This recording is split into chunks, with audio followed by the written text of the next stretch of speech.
Primeiro, nós temos duas entradas para a freguesia do Ó, né? Marginal segue as pontes. Quem está vindo aqui da cidade, passando o jornal Estado de São Paulo, é a primeira ponte. Onde tinha uma ponte. Volta a ponte da freguesia. Você pode ouvir pela Lapa. Para quem não conhece a freguesia. Olha, não é muito fácil chegar na freguesia não, viu? Talvez também porque o bairro era muito destacado da cidade, ele teve uma vida própria. Tá dando certo? Tá. Ali, ó. Tem certeza? Sim. Por causa do poste, ó. É igualzinho. E por causa da janela. E a janela. É certinho, a janela ainda a casa do lado. Como é que você tem certeza que é essa casa? Porque olha aqui do ladinho, ó. Por causa da janela também. Então, há 60 anos atrás, essa criança estava onde? Tava aqui.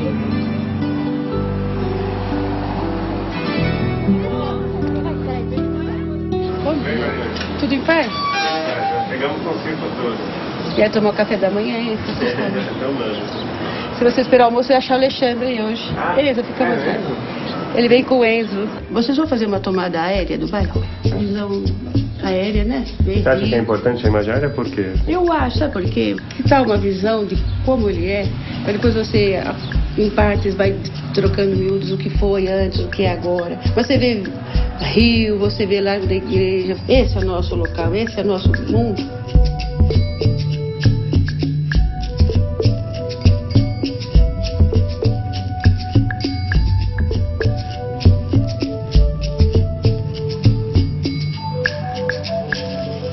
A igreja sempre foi o centro da vida do bairro, sim. Ultimamente, como cresceu muito, veio a modernidade, né? Então a igreja foi se apagando um pouco, mas ainda ela é centro dele. Esse bairro aqui é muito antigo, né? Ele é de 1580. E o fundador do bairro, Manuel Preto, ele quis uma igrejinha aqui, porque ele alegava aqui para o pessoal daqui ir lá no centro, que era a Sé, né? Então ficava difícil a missa nos domingos. Aí ele pediu então ao bispo, naquele tempo o bispo era do Rio de Janeiro, São Paulo ainda não tinha bispo, para fazer uma igreja aqui. E foi concedido. E aí se construiu a primeira igrejinha aqui, que funcionou desde 1610.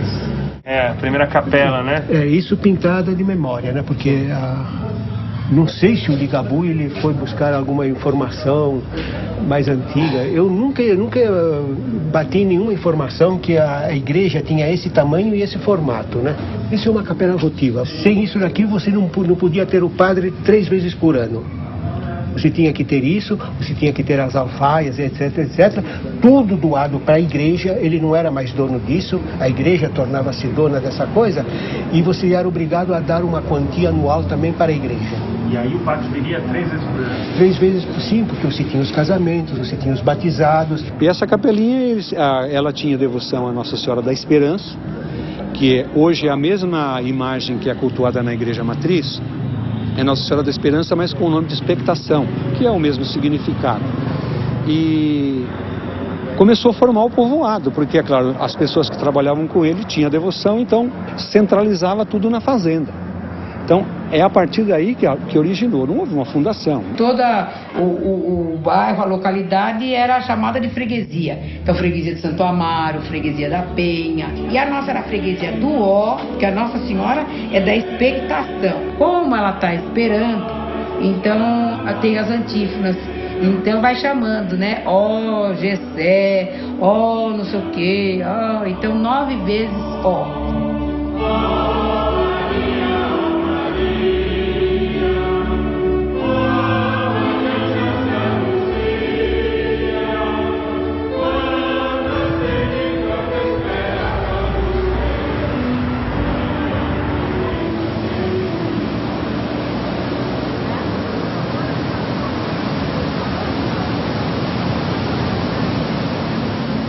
Depois foi ampliando tudo, construíram uma segunda igreja, quando foi criada a paróquia aqui, em 1796. Aí construiu-se uma igreja grande, aqui onde hoje é Largo da Matriz Velha, mas ela foi incendiada.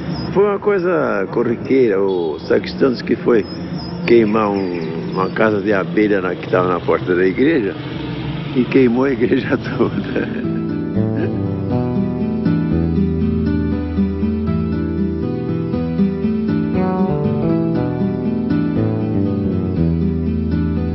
A matriz era aqui. Alguns autores dizem que a fachada, a frente, ficava para a cidade. Então, eu tenho dúvidas, porque como a gente só tem a foto, não dá para ter uma noção real de que lado seria, se seria para o nascer do sol ou seria para a cidade. Mas que a igreja era aqui, nesse ponto.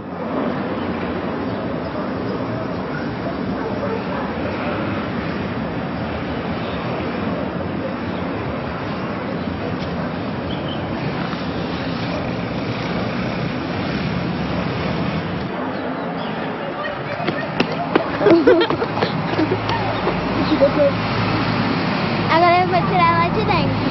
Olha, eu tirei de dentro.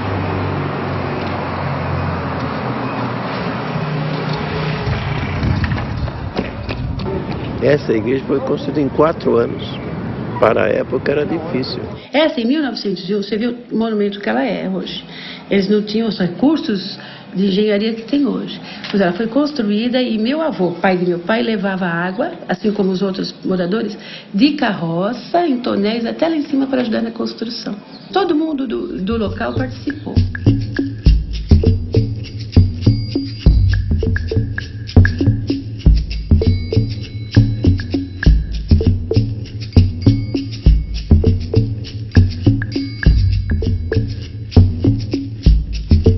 Nós temos aqui uma festa tradicional chamada Festa do Divino. Hoje é uma festa que atinge bem o povo, né? O pessoal fica esperando. Como é uma tradição portuguesa, realmente deve ter vindo pelos colonizadores portugueses, né?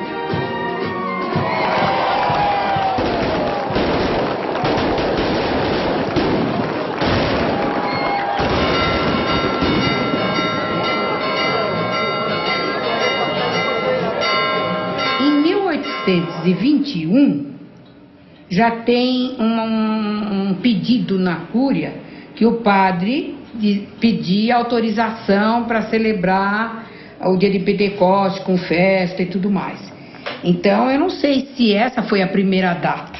Também não sei dizer se todos os anos ininterruptamente teve festa do Divino.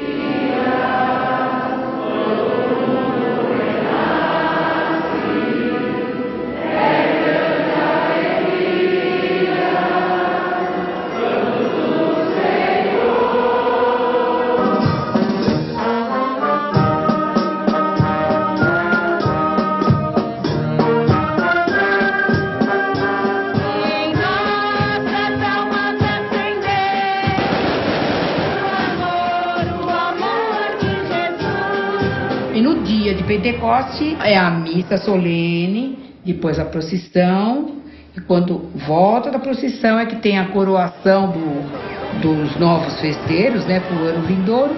Horácio Rezende Pereira.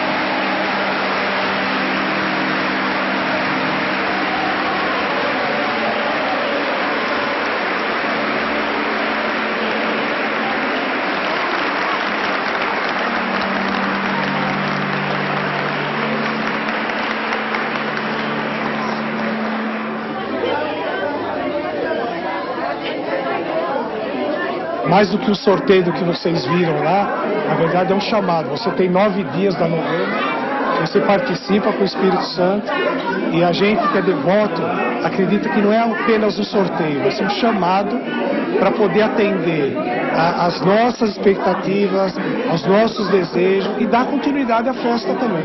Talvez também porque o bairro era muito destacado da cidade, ele teve uma vida própria. Hoje, Ainda se atravessa o Tietê na enervante morosidade da velha balsa, já em seus últimos dias.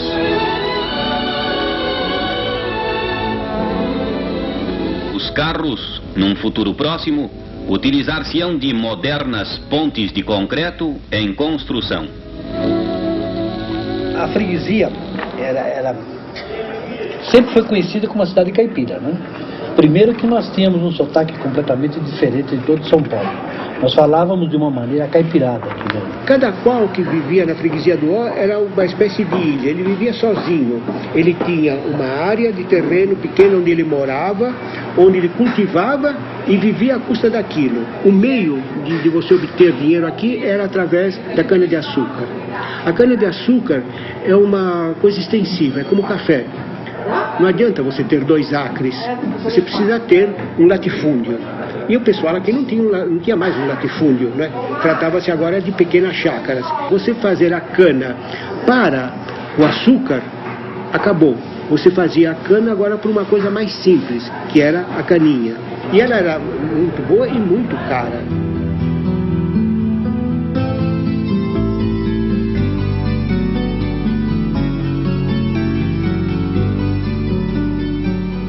Naquele muro, exatamente onde está o muro, era a fachada da casa chamada Casarão, que morava a família da Dona Neide.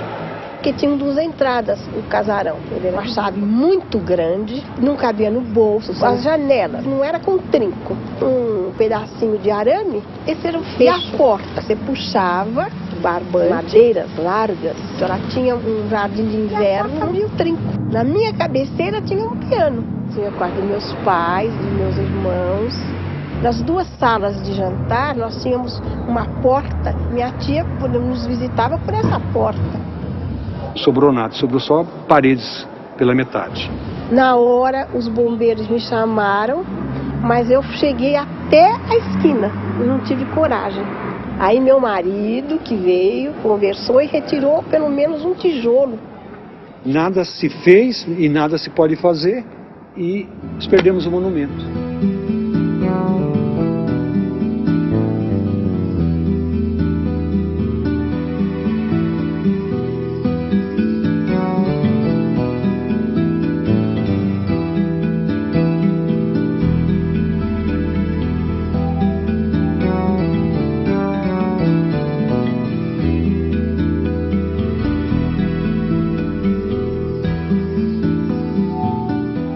Aqui na freguesia era tudo parente. E a gente casava com as pessoas daqui, né? E eu morava aqui, passava uma casa e ele morava.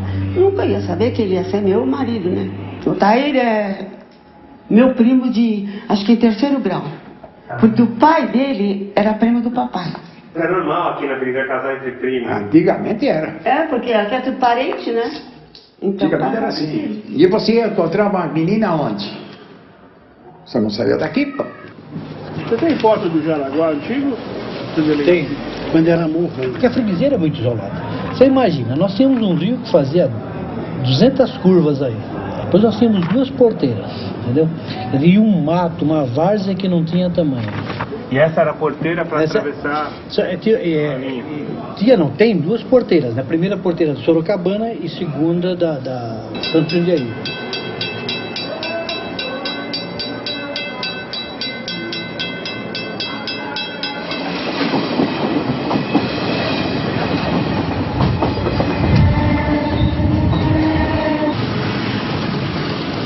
Era muito difícil, principalmente antigamente, quando tinha todos aqueles trens subúrbios de passageiros, né?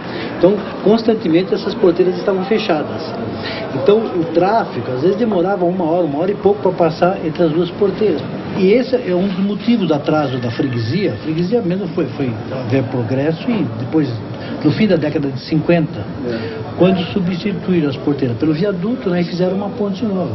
Porque a ponte também era de madeira, e passava um carro por mês. Pela retificação, o percurso ficará reduzido de 56 para 27 quilômetros apenas. 2 avenidas marginais acompanharão o canal com largura variável no conjunto de 180 até 224 metros. O scraper abre o canal e transporta a terra para a composição das avenidas marginais, onde os veículos circularão em faixas de alta velocidade no centro e velocidade pequena para trânsito local na parte externa. O Rio Tietê perdeu todos os meandros, né? Tinha tanto meandro que qualquer coisa a água não corria, então subia.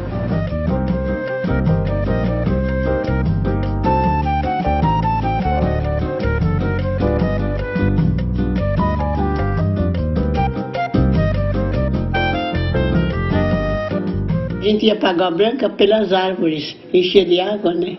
A estrada ficava coberta de água, eles não tinham noção de como era a rua, o Xeravale. Então, as árvores faziam a direção da carroça. O trecho entre a freguesia do Ó e a Lapa já se acha retificado. Está assim se tornando feliz realidade o sonho de Pires do Rio, Saturnino de Brito e Ulloa Sintra. Grande parte do Tietê já está retificada, como este trecho entre freguesia do Ó e Casa Verde. São Paulo contará brevemente com uma área de 17 milhões de metros de terrenos, antes inundáveis e inúteis, e agora destinados à edificação. Quando eles finalmente, né, por graças de Deus e do Adhemar de Barros, conseguiram chegar do outro lado da ponte, que ele inaugurou 4 vezes, ele acreditava que o resto da humanidade não guardava as coisas, né, que esquecia tudo. Então ele fez uma inauguração, aquela que ele fazia sempre, né, que só era você colocar embaixo da terra um documento dizendo que lá vai ter a ponte.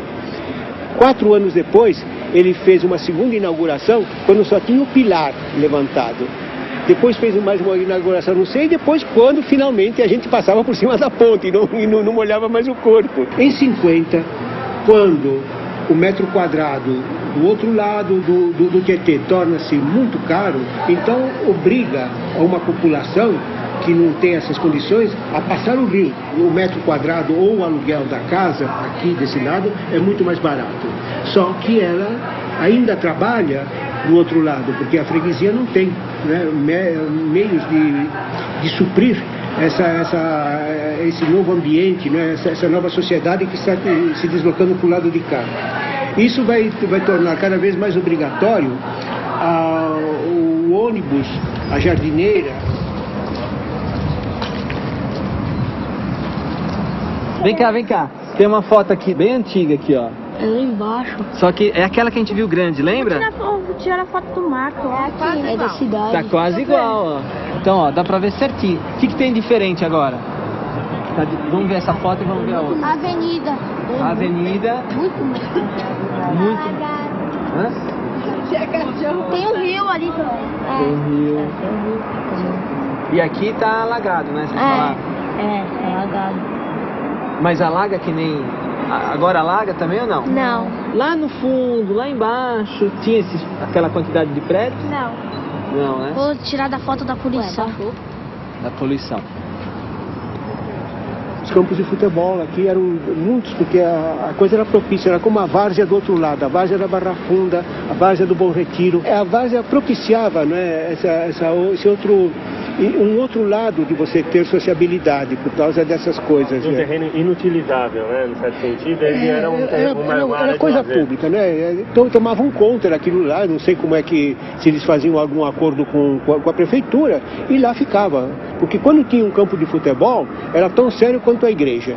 Ele não saía mais de lá.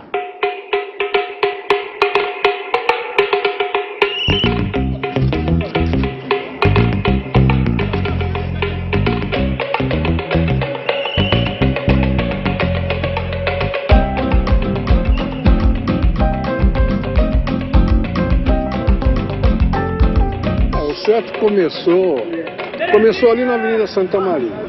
Em 1917. Era uma época em que estava em expansão aqui, porque estava a oportunidade de emprego, né?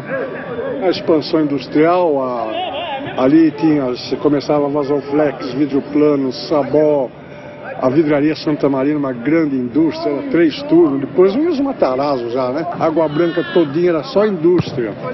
Então isso atraiu o operariado, né, de toda parte do Brasil praticamente. Como o lado de lá era muito caro, já eram mais Pompeia, Perdizes, né, povo começou a se demandar para a freguesia do Ó.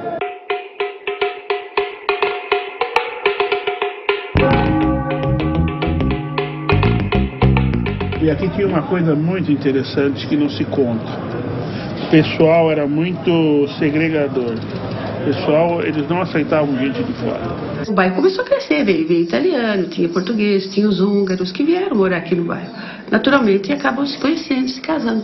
Mas para as pessoas mais antigas que moravam aqui, não gostavam disso. Então eles achavam forasteiros. Forasteiro é qualquer pessoa que não morasse na freguesia, que vinha para cá. Para eles eram forasteiros. Para aceitar o pessoal de fora, o pessoal que veio imigrante mesmo, foi muito difícil. Eu acho que eles se impuseram muito pelo conhecimento deles, pelas tradições, e começaram a mudar a cabeça do pessoal aqui, que era muito fechada, entendeu? O pessoal do Inhaço, por exemplo, trabalha com madeira até hoje. Os pais vieram como imigrantes, no tempo da Primeira Guerra, os pais deles vieram. Isso ajudou a desenvolver, criou outra mentalidade, veio outros costumes, comida diferente.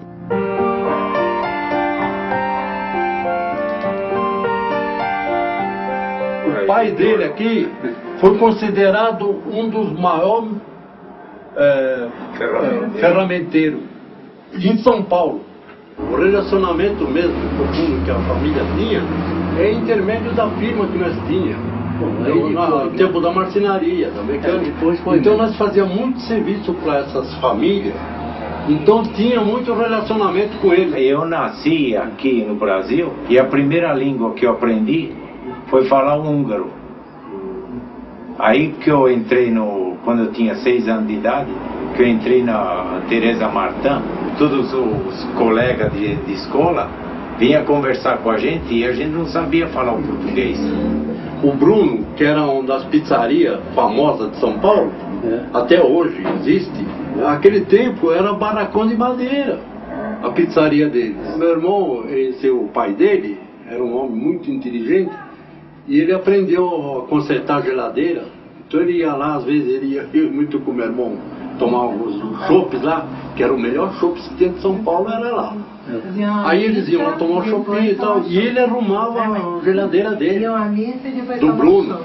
E a árvore, será que é a mesma árvore? Quantas portas tem? Será que tem o mesmo número de portas? Quantas portas tinham? Não, tem mais. Agora tem mais ou é a antes? mesma coisa. É a mesma coisa. Mesma coisa. 1, 2, 3. 1, 2, 3. É aqui. Que legal. É aqui mesmo, tá vendo? Aqui é o cerne da freguesia do Ó. Aqui é o miolo, é o ponto zero da freguesia.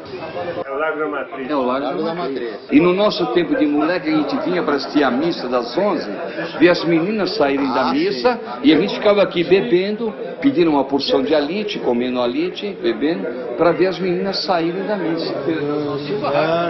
Moleque bom, vai ver. Grande.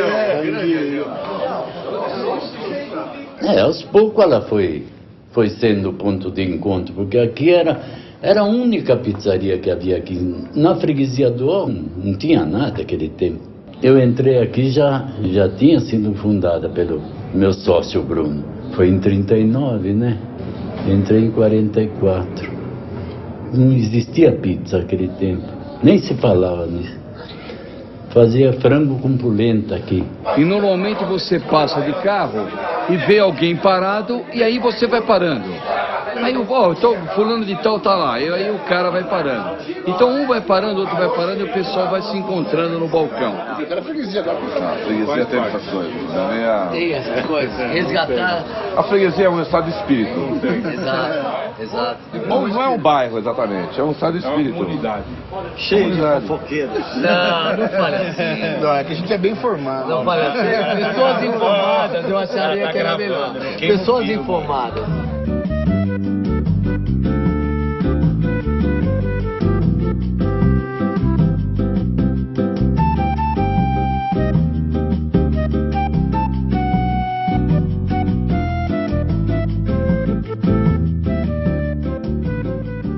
Você vê?